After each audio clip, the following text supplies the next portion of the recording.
but there's a few different things. There's actually only a couple different things that you need to really understand to see what's going on here. One is left to right. So think about this like a kind of like a normal chart, and left to right is the price of hex. So if you can see on my screen, it says hex price, and then it shows the dollar figure in USDC. Can you see that, RH? Mm-hmm. Yeah. So for anyone watching it, if you see that price, now watch as I move to the left, and you'll see the price increasing, right? And then if I go back to the right, it decreases, obviously. So what that means, obviously, is this is a chart of the price going higher and lower. And each one of these bands, if I move over one, you'll see it click over. You see the price move by a tiny, tiny amount. And what this is this is the amount of tokens in Hex and USDC that are locked at a given price point. Okay. Now, the reason why this can happen in the first place is because Uniswap introduced what's called concentrated liquidity, which instead of a normal liquidity pool, which if you're not familiar, a normal liquidity pool requires anyone who places their tokens into a pair to basically have their tokens spread across the entire price range evenly. And I wish I had the diagram to show how that works off the cuff, but I don't, unfortunately. It's smooth. Like the dollars that go into the pool affect price like you would expect. There's like, it's very predictable based on how much tokens are in the pool, how much is the price is going to move.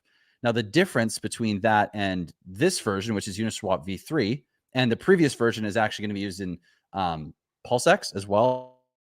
And it's usually more volatile. Like Hex did its massive run up on that style of liquidity. So this is different. This is a different animal. And the reason it is like I said, the concentrated liquidity. Now, someone who wants to come in and provide liquidity to earn fees, instead of just placing their tokens in the pool and it covering the entire price range for both tokens, you can come in and you could specify a price range, right? So what that allows people to do is as they concentrate their price range, let's say instead of going from like infinity to infinity on either side, you go from, let's say, Hex from 5 to 7 cents, you actually have more of an impact. Like it gives you more fee opportunity. It concentrates your liquidity, so it's more effective in that band for the price range. And so for a liquidity provider, you earn more fees by doing so. But the risk is that if price moves above or below your position, you're left holding completely one side of the tokens and left out of the other side, and vice versa. So in this case, if this liquidity provider that has this big position here, if it goes above 5.43 cents, well, then they're going to be left holding, I believe, completely USDC. And if it were to go all the way past 3.2 cents, they'd be holding only Hex and they would not have any USDC left in their portfolio. Did I miss anything there? Wow. Okay. Yeah. I mean, it just makes me think of two. I mean, you said, it's different than the last time Hex did its run up. Is that one reason, or I guess, what do you think that Richard likes V2 over V3 for those kind of dynamics, or is it something different that he's looking at? I do think, like, I would speculate at least that it's better for price performance to have something that can't actually have a giant wall preventing it from running up or stopping it from going down further. Like you're getting, like, what's Richard's quote? Volatility is the price that you pay for the best performing asset class on earth, right? Where do you get volatility? Well, V2. V3 prevents volatility and causes more stability when there's liquidity provided in the right areas. Higher concentrations of liquidity can kind of stabilize price more so. Obviously, it's still crypto. Obviously, it's still liquidity pools. Price can move very quickly, but V2, given the same amount of liquidity but not concentrated in terms of dollar amounts in the pool, can make price run far faster just from that type of math alone. And so I would speculate that and completely speculate here. If we're looking at future use case for V3, because I do think V3 is a brilliant invention.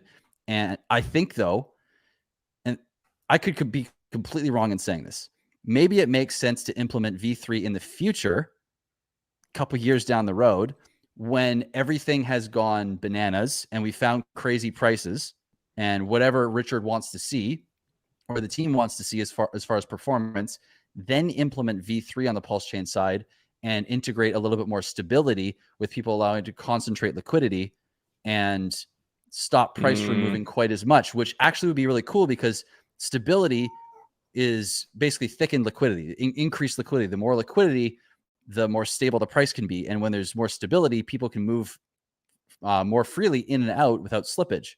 And which is basically, for those that are listening don't know what slippage is, it's basically when you put $1 into a pool or into a liquidity pool, if you're moving the price, like when you put tokens into a liquidity pool, you move the ratio between the two tokens. And if the liquidity pair itself doesn't have enough tokens on either side, you're going to actually move that ratio a significant amount. And as that ratio moves, you incur a loss based on how much of a percentage you move the price away from you, essentially.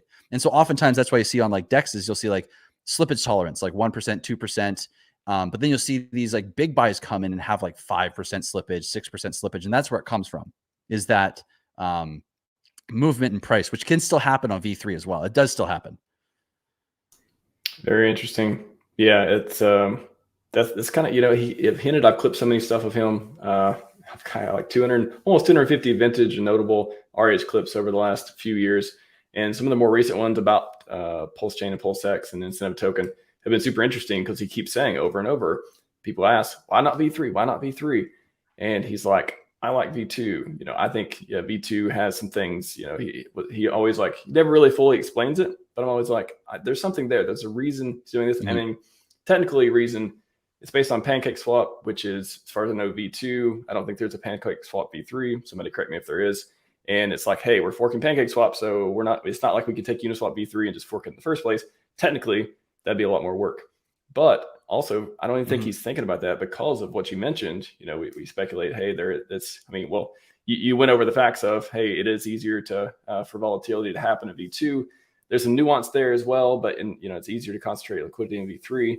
And I totally agree. I mean, again, pure speculation for both of us, but it would make sense for an upgrade because, we love upgrades, right? It's great for marketing. An upgrade to PulseX. Can you imagine in a year or two of like, all right, now we're going to upgrade to V3 or, however that works. But in the meantime, it was all planned. It was like, yeah, we want the volatility now. Later on, we want to stabilize because that's what's good for the community. So I agree, man. I suspect that's what's going to happen. It could be really cool if it played out that way. It could be really, really cool. Because I think that's like, and maybe that's a cool conversation for, I don't know, maybe today or tomorrow, but it talks about like even launch, like like when you hear that, when we talk about V3 versus V2 and think about V2 equals potentially increased volatility, what does that make you think of for launch? Pulse, like mainnet launch, like post bridge price movement, Mm-hmm. Do you think if we were doing V3, we may not get those wild swings that at least people who like to buy low and sell high, or hold low and sell high, I guess in the SAC airdrop deal, may not get as many X's and stuff like that in the early term? And well, of course, early term, day 1, day 30, all that stuff. It's almost like this guy has designed stuff to do really well in the best optimal conditions it can be. It's strange. It really is. It's almost like he's smart or something.